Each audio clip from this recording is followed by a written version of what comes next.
These stories are hundreds of years old. Some of them were told long before modern cities, electricity, or written records. And yet, people in Japan still avoid certain places because of them. Not because they believe every detail is literally true, but because these legends are woven deeply into daily life, behavior, and unspoken rules. Japanese folklore does not treat spirits as distant monsters or fantasy creatures.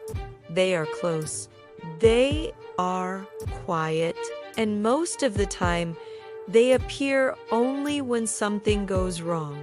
In many Western stories, monsters chase, attack, or destroy. In Japanese legends, spirits wait.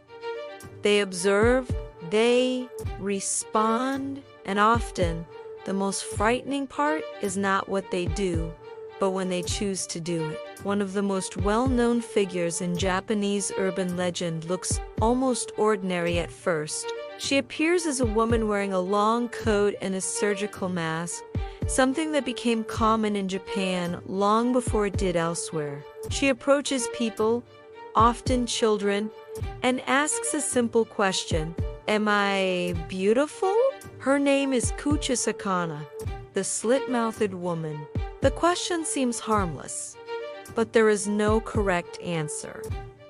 If you say no, she kills you. If you say yes, she removes her mask, revealing a mouth sliced open from ear to ear, and asks again. The story has existed in various forms for centuries, evolving with time. In some versions, she was a jealous woman punished by her husband. In others, she is a vengeful spirit born from betrayal. What makes the legend powerful is not the violence, but the trap. It reflects social pressure, politeness, and the fear of giving the wrong response. In the 1970s, the legend became so widespread that children were escorted home from school by adults. Police departments issued warnings. Whether people believed she was real or not didn't matter. The behavior changed anyway. Another spirit does not ask questions at all. It does not speak. It does not negotiate. It moves fast. Tik-Tik is said to be the ghost of a woman who fell onto train tracks and was cut in half by an oncoming train. Unable to walk, she drags herself using her arms, producing a scraping sound as she moves. Tick, tick. That sound is how she gets her name. The legend says that if you hear that sound behind you at night, you must not turn around. If you do, she will catch you, and she will make you like her. The story is often told near train stations, crossings, or empty streets late at night. It reflects a very real fear. Trains are central to Japanese life, but they are also associated with accidents, suicides, and sudden death. Tik-Tik transforms that danger into something personal, something that follows you. She is not a random killer. She is the result of trauma that refuses to disappear. Some legends are tied not to streets or tracks, but to schools. One of the most famous is Hanako-san. She is said to live in the third stall of the girls' bathroom, usually on the third floor. To summon her, you knock on the door and call her name. Sometimes she answers, sometimes she laughs, sometimes she pulls the person inside, never to be seen again. The story varies from region to region. In some versions, Hanako-san was a child who died during an air raid. In others, she was abused or murdered. What remains consistent is the location: the school bathroom, a place children are often alone, a place associated with vulnerability. Even today, many schools acknowledge the story indirectly. Teachers warn students not to play games involving her, not because they believe she will appear, but because fear spreads quickly among children. And once fear takes hold, it becomes real enough to shape behavior. Not all spirits are tied to a single location. Some appear only at night, during a specific state of the body and mind. Kanashibari is a phenomenon experienced by many people in Japan. It occurs when someone wakes up unable to move, unable to speak, feeling a heavy presence in the room.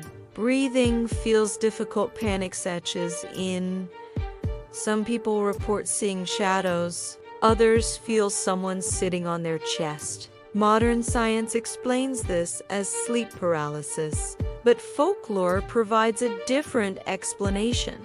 Kanushibara is said to be caused by spirits binding the body. The word itself means bound by metal. Historically, it was believed that monks or spirits could immobilize a person through spiritual force. What makes Kanoshibari unsettling is how universal it is. People from different backgrounds, ages, and beliefs describe remarkably similar experiences. Even those who know the scientific explanation often say that in the moment, it does not feel natural. It feels watched. It feels intentional, and that feeling lingers long after the body regains movement. Some spirits do not attack at all. They simply stand and watch. There are many legends of tall, silent figures appearing at the foot of the bed. They do not move.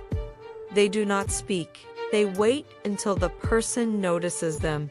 Achi, that moment, fear does the rest. These spirits are sometimes described as shadows, sometimes as monks, sometimes as faceless beings. The details change, but the behavior does not. They appear during sleep or half sleep.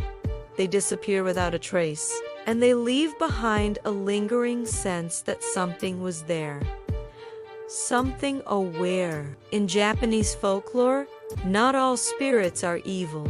But even neutral spirits are dangerous because they do not think like humans. They follow rules that are not always clear. Breaking those rules can have consequences, even if the person didn't know they existed. This idea is deeply embedded in the culture. Actions have weight, places have memory, certain behaviors invite attention. One of the most disturbing figures in folklore is the headless monk. Stories describe a wandering monk who approaches travelers at night and asks a question related to prayer or belief. If the answer is incorrect, the monk removes his own head or reveals that it was never there. The implication is not just death, but judgment. The monk is not random. He appears to those who are careless, disrespectful, or spiritually unaware. Whether this figure originated as a warning to respect religious practice or as a manifestation of fear, the result is the same. People avoid isolated paths at night. They are careful with their words. They remember that some questions are not meant to be answered lightly. Japanese folklore is filled with curses as well, but these curses rarely activate immediately. They wait. They attach themselves quietly, often through an object, a word, or a broken rule. The victim may feel fine at first, then dreams change. Sleep becomes restless. Shadows appear at the edge of vision. By the time the curse is recognized, it is already embedded. Removing it requires knowledge, ritual, or help from someone who understands the unseen rules. This reinforces a central theme. Ignorance is not protection. In many of these stories, the victim did nothing intentionally wrong. They simply didn't know. What ties all of these legends together is not fear alone, but proximity. These spirits do not live in distant mountains or other worlds. They are in bathrooms, bedrooms, schools, streets, and train stations. They exist alongside daily life. They do not announce themselves, they respond. Japanese folklore does not suggest that the world is full of monsters waiting to attack. It suggests that the world is full of boundaries, and when those boundaries are crossed, something notices. Even today, many people in Japan follow small rituals without fully questioning them.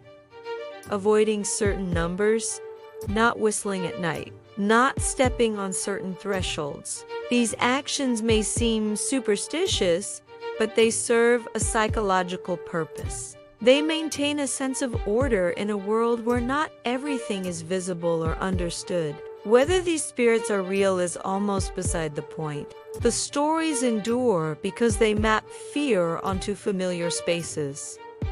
They turn uncertainty into narrative, and they remind people that not everything dangerous is loud, violent, or obvious. Some things simply wait. If you believe these are just stories, that may be true. But in Japanese folklore, belief is not what gives spirits power. Attention does.